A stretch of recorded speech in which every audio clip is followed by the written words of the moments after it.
short sitting, but were you able to get everything done that you wanted to?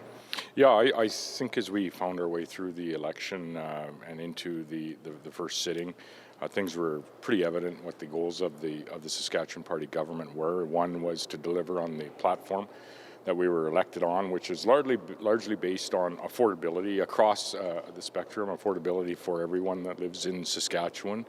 But we had shifted to some degree as well with respect to what we heard during the campaign.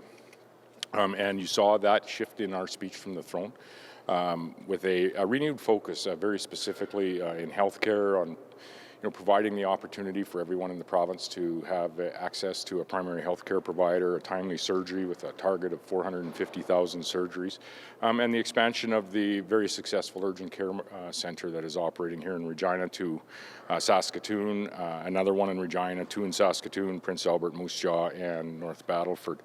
In addition to that, what we heard was this is a government that needs to be very specific in investing and ensuring the outcomes in our education sector are what parents expect across this province. And so you saw the expansion, the commitment to the expansion in the speech from the throne of specialized support classrooms to provide every opportunity for our students, who are our children and grandchildren, to succeed.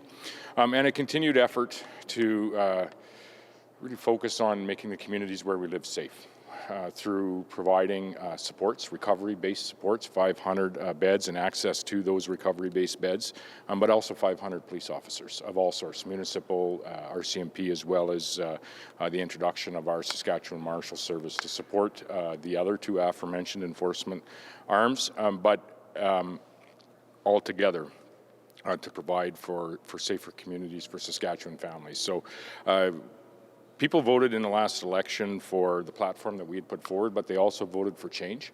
This session was largely about setting the foundation for both enacting our platform, but providing the change that Saskatchewan people have asked for, and we feel that we have done that, and we're going to continue to deliver on just those metrics as we look forward. Are you a little surprised the opposition kept going back to tax cuts, or maybe more appropriately their version of tax cuts after the election? And are you? I mean, they relived their campaign, right? Their platform. So, fair enough. Are you hearing anything from the public that suggests that this is of interest more than was on? We've been, we heard a lot from the public and from people families across Saskatchewan throughout the campaign, and we've been hearing as well since then. I think they're appreciative of the fact that we're doing what we said we would do in the campaign, appreciative of the fact that we've listened and expanded on what is important and priority for Saskatchewan people when it comes to healthcare and education outcomes, and when it comes to, addressing the challenge that we have not just in Saskatchewan communities but Canadian communities with drugs and affiliated with mental health challenges and ultimately the crime that follows. So safer communities is on the mind of Saskatchewan people, whether you live in rural or urban Saskatchewan. And so those are the four priorities that we had put forward in the speech from the throne. And those are largely where the discussions have centered that I have had and MLAs have had since the start of this session, and I expect that to continue into the new year. There are continued affordability challenges across Canada and I would say around the world. And this is maybe where we need to look in the mirror as a nation with respect to, our largest trading partner and the change in government that we see south of the border. Ensure that we are working alongside our largest trading partner to the degree that we can, but also ensure that we're staying competitive with the U.S. as well in how we are producing the products that we are producing. As things started here, you also talked about a change in demeanor in the Assembly with the MLAs. Do you feel like that was deliberate? Do you? I'm asking questions. You have no opinion. Yeah. I know. I think, and I would leave it for others to judge.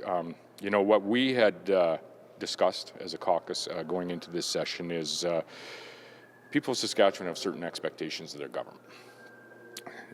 We're not the opposition. We are the government of Saskatchewan. We should conduct ourselves accordingly. And I would hope throughout this abbreviated session this fall that the people of Saskatchewan can be proud of the individuals, and I'll speak for the government caucus, how they conducted themselves in the Legislative Assembly, but also how they conducted themselves in putting forward the legislations and policies on behalf of the people that they represent. We listened through the campaign. We are delivering not only on our platform, but we're delivering on the change that we heard people wanted.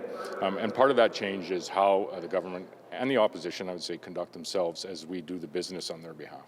Has your government heard anything back from the federal government about fast-tracking those tax changes? Yeah, I don't know the answer to that we have heard yet.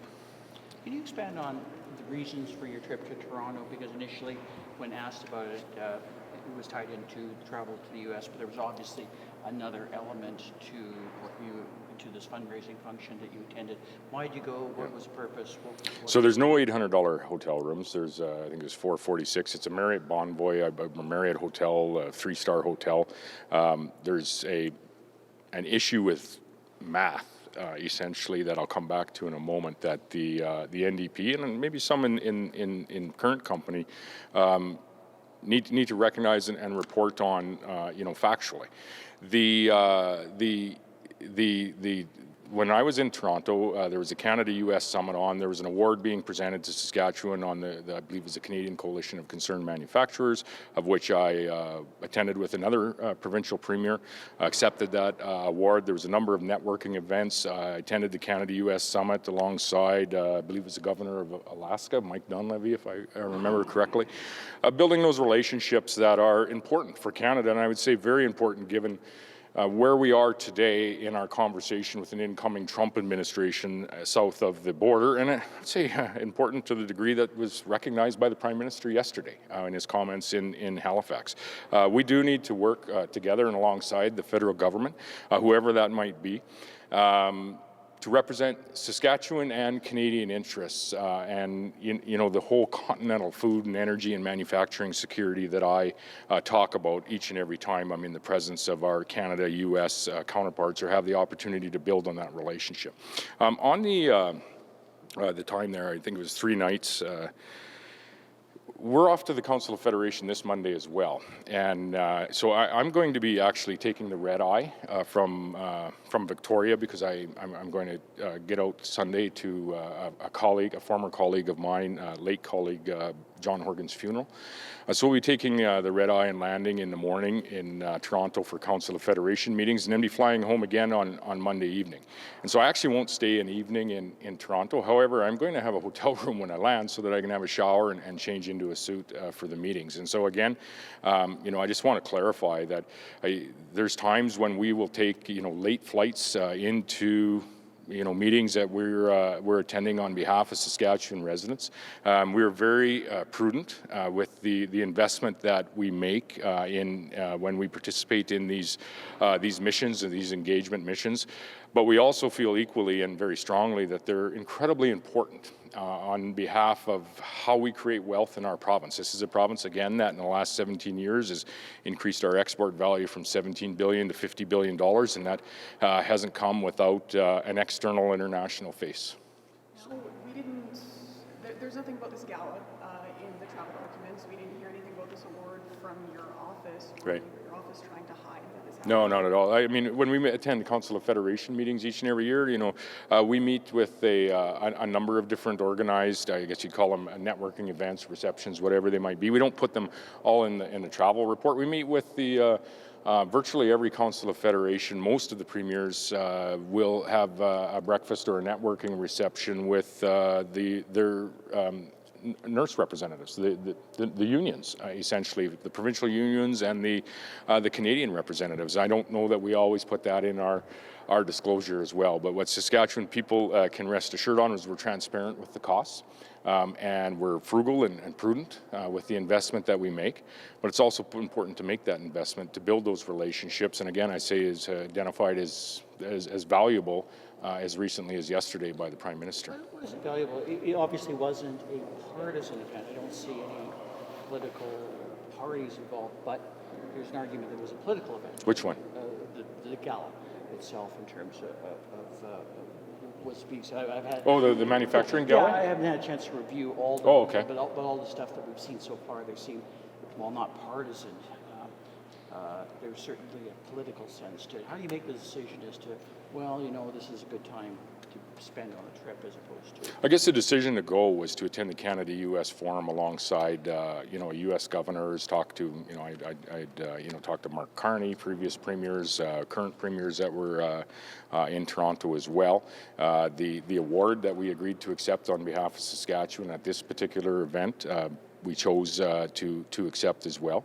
And then there's a number of, other meetings, sit-downs and conversations that we have along the way. All of them, I would say, in some way, shape or form, valuable in representing Saskatchewan's interests. Can you explain why you accepted the award from this particular group? Because as structured or framed in the Assembly, it was framed as a political function. People wondering why are you going to accept it? Well, I didn't realize it was. I think it was a Canadian Coalition for Concerned Manufacturers.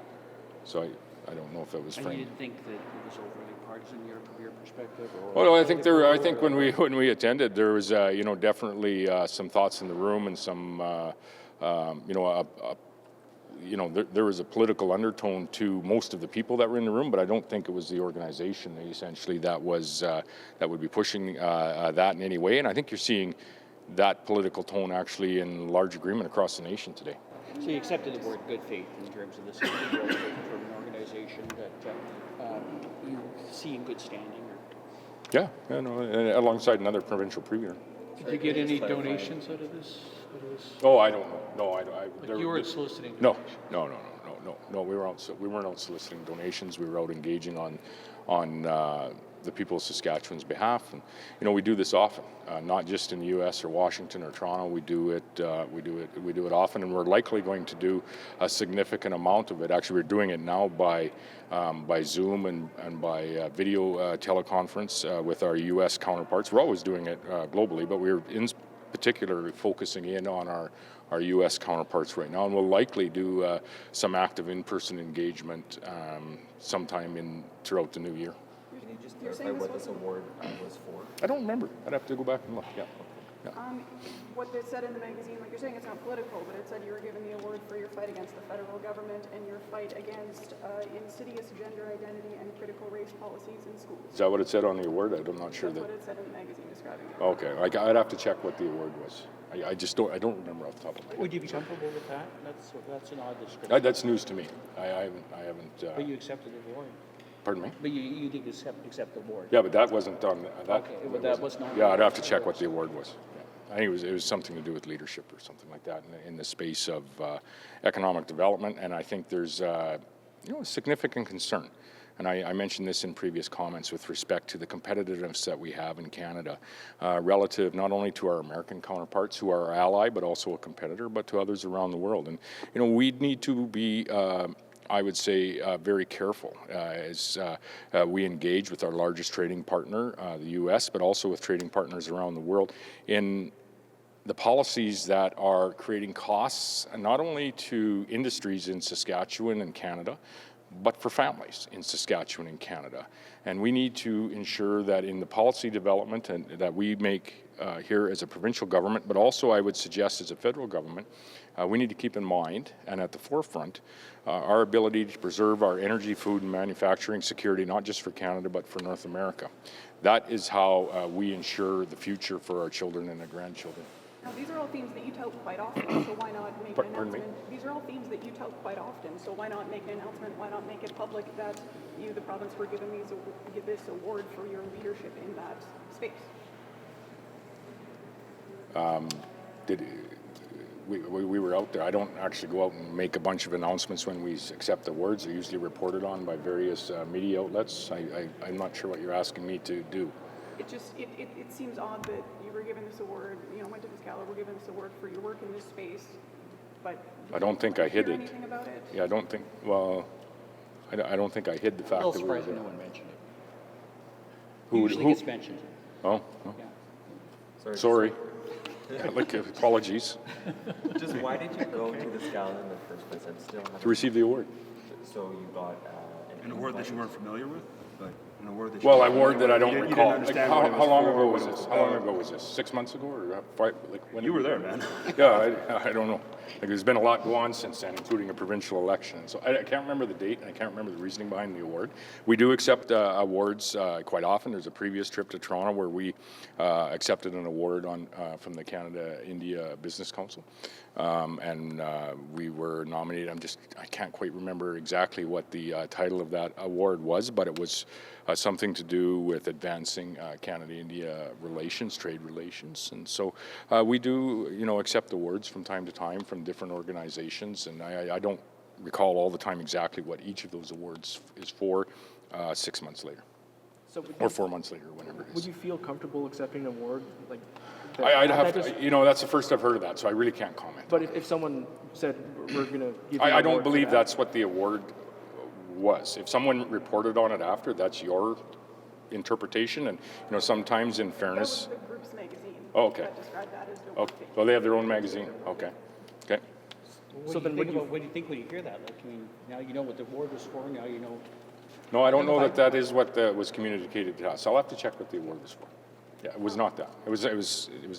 That was not what it was communicated And to us. just what kind of group presented this award to you? It was a Canadian, what did I say, right? Canadian Concerned Manufacturers Association or something along those lines. just the Whatever's on the name on the magazine. Yeah, the opposition described it as like a far-right group, so I'm just wondering what your reaction is to that. Did you get a donation from No, Blaine Higgs? no reaction. Blaine was busy on his own. Because no, it was just kind of a strange comment when you said that, gee, I didn't know you could donate. That's why I was kind of curious.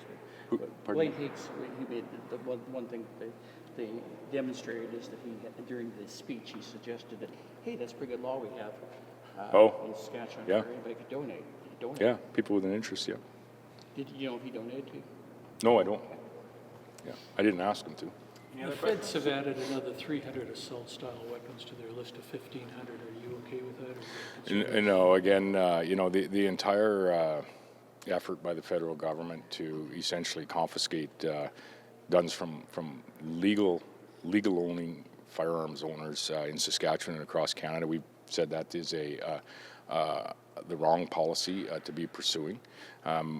What we have done in this province is put forward, I think, much more comprehensive, logical policy on behalf of not only legal firearms owners, but ensuring that those that shouldn't have a firearm are being charged to the degree that we can provincially, and we'd encourage the federal government as well to, address where the issues are, as opposed to trying to take, firearms from hunters, fishers, and many Indigenous people across the province that use them for sustenance. And so it's a poor policy by the federal Liberal government. I don't think it's going to achieve what they feel it should achieve. Is there a first order of business for the spring sitting when it begins? Budget. Yeah, budget. do we know when you're planning to return in the spring yet? Or? Pretty soon. Yeah, thanks, everybody. I don't have a date. No, I don't have a date. But thank you. And just to each of you, I don't know if I'll see you again, or I probably will, but have a Merry Christmas.